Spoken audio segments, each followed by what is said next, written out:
What if I told you that behind this online dating profile was the person of your dreams? According to their bio, they're attractive, adventurous, and loyal. It seems like the only thing missing is you, and maybe a few $100 gift cards. As absurd as this sounds, if at any point you are getting to know someone and they request financial support before even meeting them, then this is a true sign of a romance scam. Let's talk about it.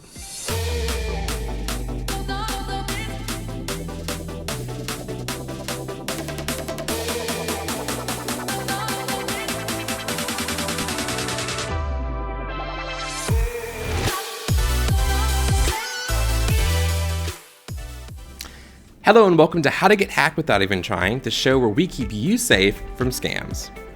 So you've met the ideal person. I mean, hey, who wouldn't be attracted to someone who exhibits such sophisticated qualities like adventurous, confident, and even cat-loving? By now, you've probably initiated a conversation which has brewed over the course of days, weeks, or even months. After several heartfelt late-night talks and an oddly long list of similar interests, you finally feel comfortable in providing them with your personal phone number, your email, and even your location. Keeping in mind that by doing so, you are only opening the door to your own happily ever after. Unfortunately, this is where things start to change.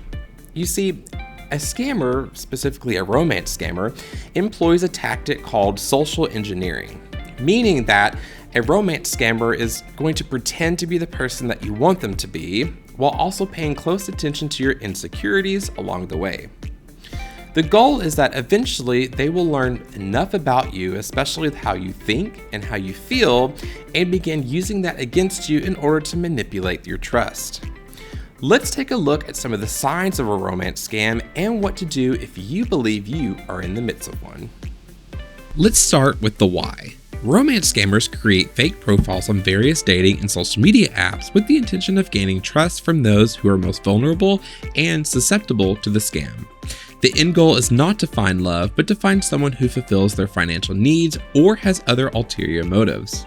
Such needs may be money for a plane ticket to visit you or covering the cost of an urgent matter. Another key indicator of a romance scam is not being able to physically meet this person or communicate with them via video conference. In other words, you have no way of verifying them outside of pictures that they have sent you. Number 2, quick to call it love. A scammer's job is to balance the amount of time spent gaining your trust while completing the transaction. They have no interest in hearing about your hobbies or anything else other than getting their money. Number 3, scammers persuade you to move to a more intimate communication platform such as texting. Most social media and dating applications have parameters in place to identify scammers. Moving off-site eliminates this protection. And lastly, scammers will always have an excuse. This may be an excuse for why they can't meet or why they can't take or send pictures.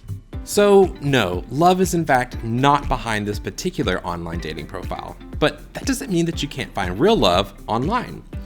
The next time that you meet a love interest online, be sure to pay attention to any of these red flags that we discussed today. Also, use any of the readily available tools such as social media and even Google to learn more about the person. But most importantly, be sure to consult with people that you trust, such as family or friends, if at any point you feel uncertain or someone is just too good to be true. Often, an outside perspective will make some of these red flags a little bit more evident. And lastly, never send money to someone you've never met. And yes, even if they agree to pay you back or wish to marry you one day. Thank you so much for tuning in. You can find all of this information and more by going to www.consumer.ftc.gov/scams. Until next time, stay cyber safe.